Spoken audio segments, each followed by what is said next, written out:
All right, so today I want to talk about, excuse the cat there, just got a new kitten, but I want to talk about saving seeds, wet seeded crops. So I'm going to be using cherry tomatoes and, well, maybe a few full-size tomatoes, but tomatoes as an example, basically, for wet seeded crops and, kind of some techniques for dealing with these wet seeded crops. I also have here, I'll show you some elderberry. You can see these are starting to get pretty moldy, but this is wild elderberry. And, you don't need a lot to get started with this. It's pretty simple. The process of saving seeds from wet seeded crops. You just need some fruit with some seeds in it. Some sort of container. I like to use jars, but you could really use anything. And a little bit of water. And that's pretty much it. And some time. So let me just dive into it. So first order of business is just going to be getting the seed and the juice, the pulp, all that stuff. You can see some of that right there. Getting that into your container. So on a tomato like this that's already rotten, you wouldn't really want to eat this tomato, but you can certainly save the seeds. The cat is playing with the tripod. Sorry for the shaking there.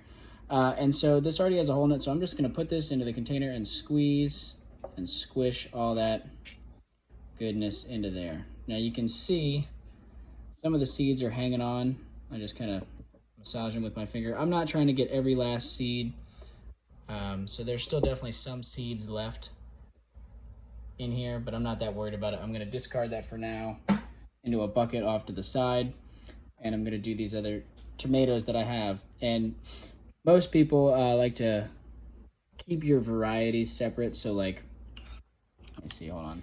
I've got various other types of tomatoes here from the garden, and I'm going to save the seeds all separately so I know what variety is what. So I'll label this jar when I'm done so I don't get things confused. It's pretty easy to get mixed up. And we can talk more about varieties and stuff like that later in the video. But I think it's important with tomatoes especially to either cut them in half or make a big slit first. Because if you take a tomato, especially a cherry tomato, and you try to squish it without doing that, you'll get seeds squirting and juice all over the place. They have so much pressure built up. They like to do that. Anyway.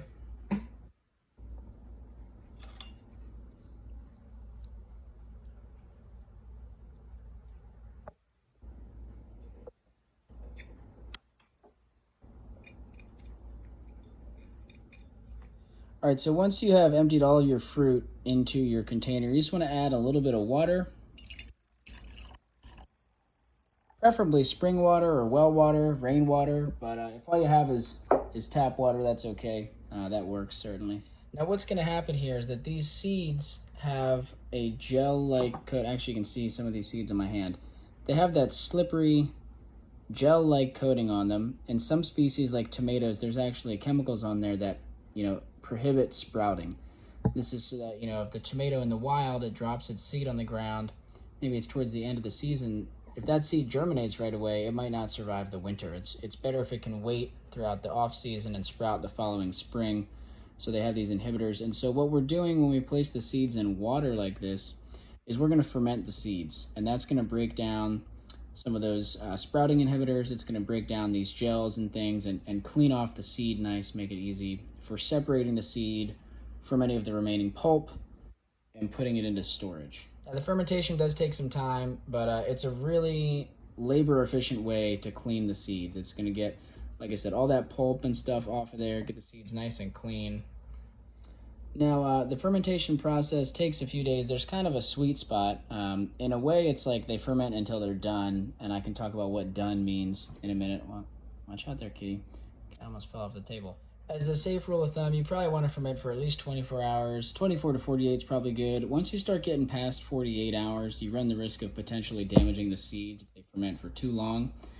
And, if you get into a situation where, say you started the fermentation batch, like you did this part, you labeled it, you set it aside for that amount of time, and you don't have time to do the next step, you can stick this in the fridge, and that will significantly slow down the process. So I don't know if this is ideal, but I have definitely had these sit in the fridge for over a week and gotten viable seeds out of them. And so, if you want to know if they're done or not, what you'll do is the next step is called decanting. basically you're just pouring off the water, so all you're left with is the seeds that sink to the bottom. And I'll talk more about that in a minute. I'll actually show you me doing it. But once you can decant this, okay, pour off the liquid and examine the seeds. And if the seeds have mold on them, if they're discolored, if they're black, that means it's been fermenting too long. You might have reduced viability. If you still see a lot of that gelatin coating, a lot of the pulp in there attached to the seeds, you might not have gone long enough. You might want to go longer. So until it's done, just means, be checking on these seeds every 24 hours. How are they looking? Examine them. You can just pour off the water and add fresh water and kind of, try things out. Use your intuition just when you think that they're done. And again, you'll know that you've gone too long if you start getting seeds that are black and kind of moldy and stuff like that. You will oftentimes see mold forming on the top. Let's see, I have some jars I started a few days ago. Do I have any mold in any of these? No.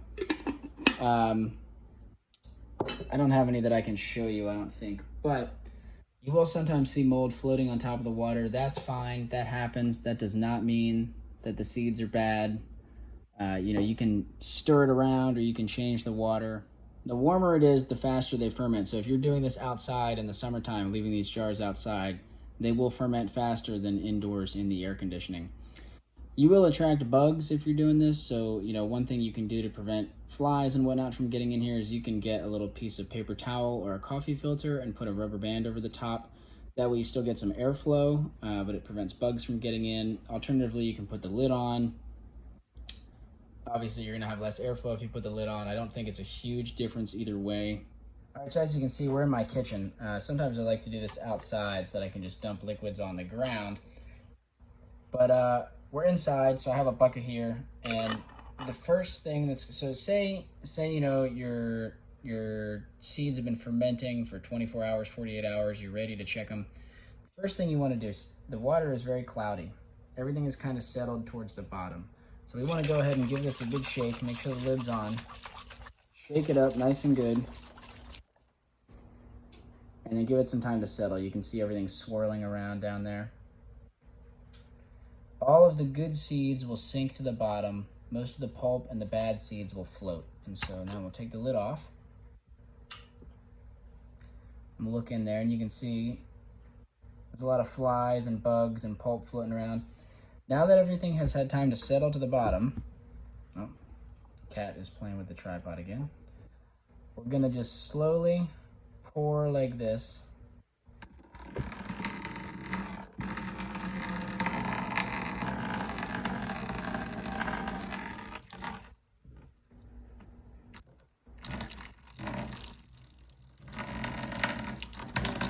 See all that pulp coming off? And be very careful towards the end. Here, I'm going to stop. And you can see all of the seeds are down in there. And so now what you're going to do is you're going to pour water into this and shake it up, let it settle for a second, and just repeat this step many times until you are satisfied with how little pulp there is in there and how clean the seeds look.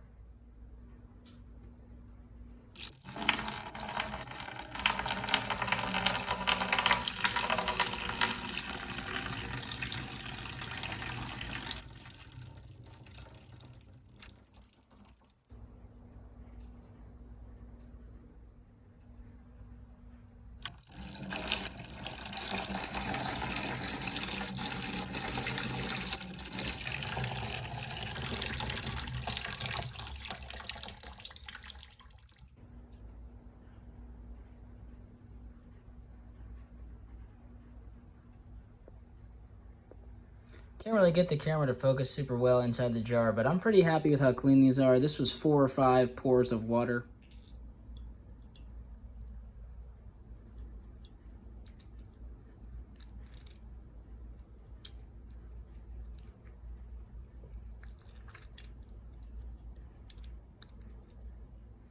Okay, so once you've done all your cleaning, right, you have your seeds pretty clean, you're going to add water one last time.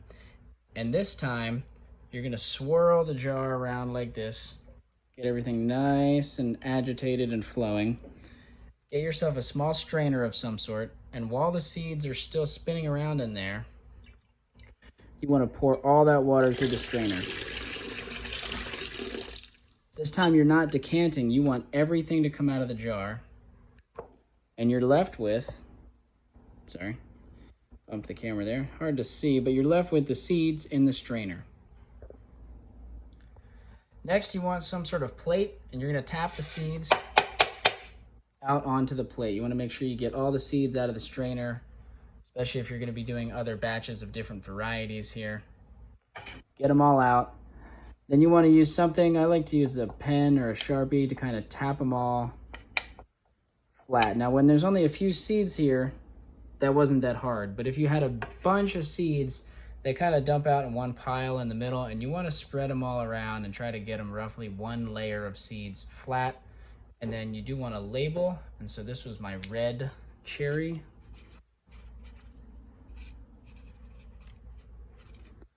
And that's that. So they look like that. It can help, you know, if you have a lot of excess water, you can see some of that water there. It can help to kind of drain some of that off. You can have the plate at an angle and put a little paper towel here to kind of dab some of that water off. But the main thing is that you get them in a sunny spot with low humidity for several days to get completely dry. Okay, so I have them here by this window. You see I'm trying to ripen some lemons and dry some marigold seeds right there also.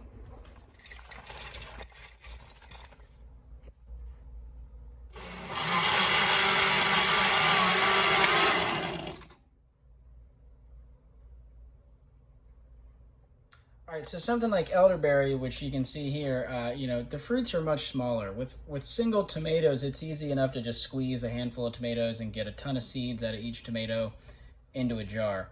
Elderberries, a lot smaller. The seeds are also smaller, so it can be advantageous to use something like a blender to really mix it all up, and then we can kind of move into our fermentation and decanting process from here. And this works for all sorts of other wet-seeded crops. You know, play around with it, see what you think, you know. For certain things, a blender might be appropriate. For certain things, by hand might be appropriate.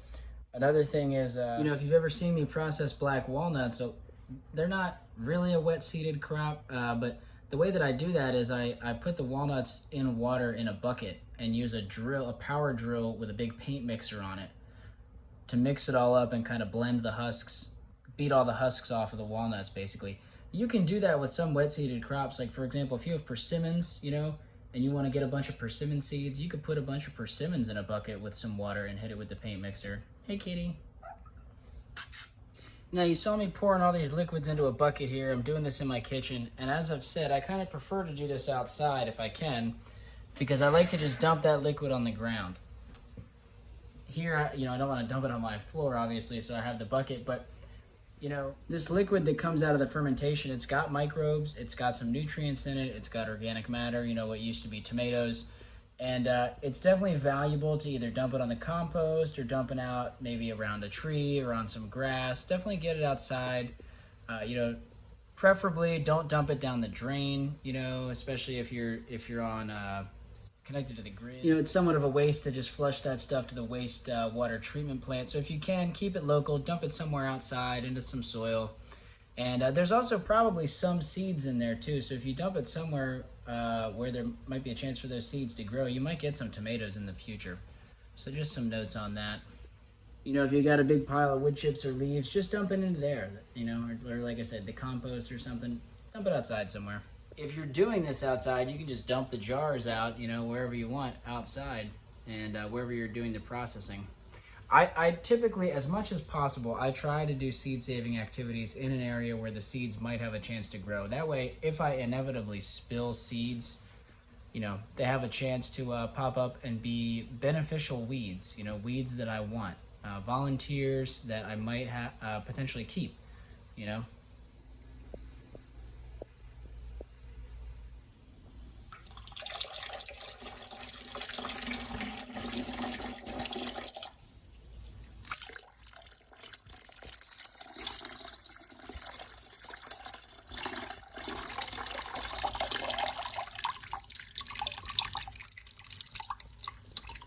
All right, so I noticed with the elderberries, First of all, I'm not going to ferment these. I'm not sure if elderberry seeds have sprout inhibitors on them, but there's definitely not a whole lot of pulp attached to the seeds, so I don't feel like they need a fermentation process. So basically I waited about 20 minutes, did a few other things, and then I decanted, poured off the water as you saw there. And I noticed a lot of the material at the top, the floating pulp and whatnot and foam, had some seeds in it. You can see here, I've started catching them with this strainer. Generally speaking, the good seeds are going to sink and the seeds that float are probably not viable, but I feel like there's a lot of seeds floating and I'm suspicious that not all of them are bad. So I'm trying to catch them. You can see here, I'm now trying to clean the remaining seed. So I'll do a couple more changes of water and then I'll have to think about what I'm going to do with this stuff here. This little bits of pulp and fruit skin and the seeds that floated. You know, with these seeds that are definitely good, I'll probably dry them and store them and plant them in the spring. With these seeds here,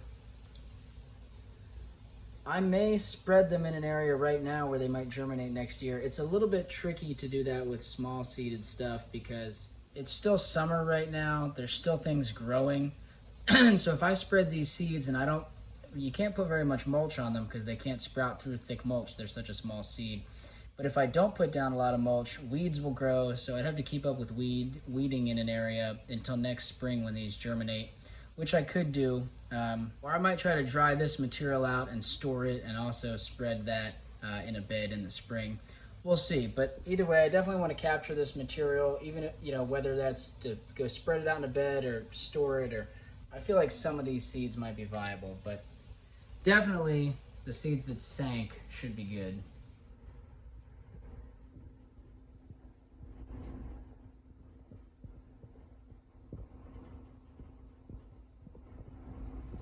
So you can see those were the seeds that sank, and this here is the slop and seeds that floated and I caught with the strainer. So we'll try and dry this out here on the windowsill, see how it goes, and store this material.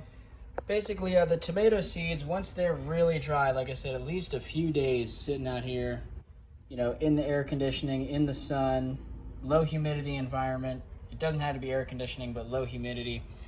Get them really bone dry, then you could put them in a jar or a little paper seed packet, an envelope. Kind of same thing with the elderberry seeds. You really want to make sure these are good and dry if you're going to store them in an envelope or a jar.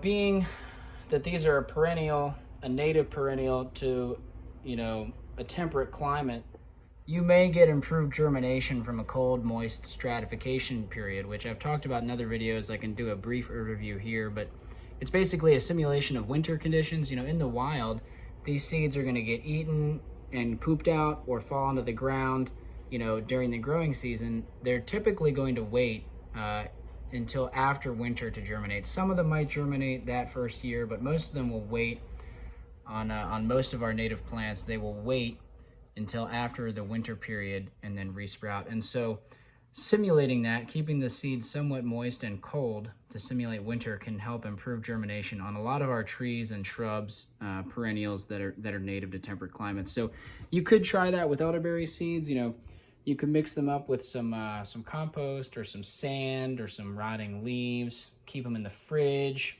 or keep them in a bucket outside to try to simulate that winter period. I'm going to go the drying method because I've planted dry elderberry seeds before and I know it works, and I think that's going to be easier for me as far as managing storage of these seeds. But just a note on, you might want to experiment with cold stratifying elderberry seeds. All right, so it's now the next day. The seeds are dried a little bit, and you can see they're all kind of stuck together like this.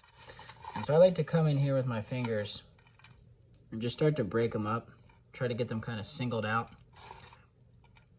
Just makes it easier to store them. I think they're not totally dried yet. It's only been a day. I think it helps them complete their drying cycle if you kind of do this singling process. Let's see what happens with this stuff. You can see some of this stuff is starting to dry. This part feels a little bit more wet. Yeah, kind of goopy still. But I'm trying to Yeah, this stuff is still wet. Okay, so the stuff closer to the window seems to be dry, whereas this stuff further away is still kind of wet. These are getting nice and dry. I just went through and singled all these. These are definitely drying out good.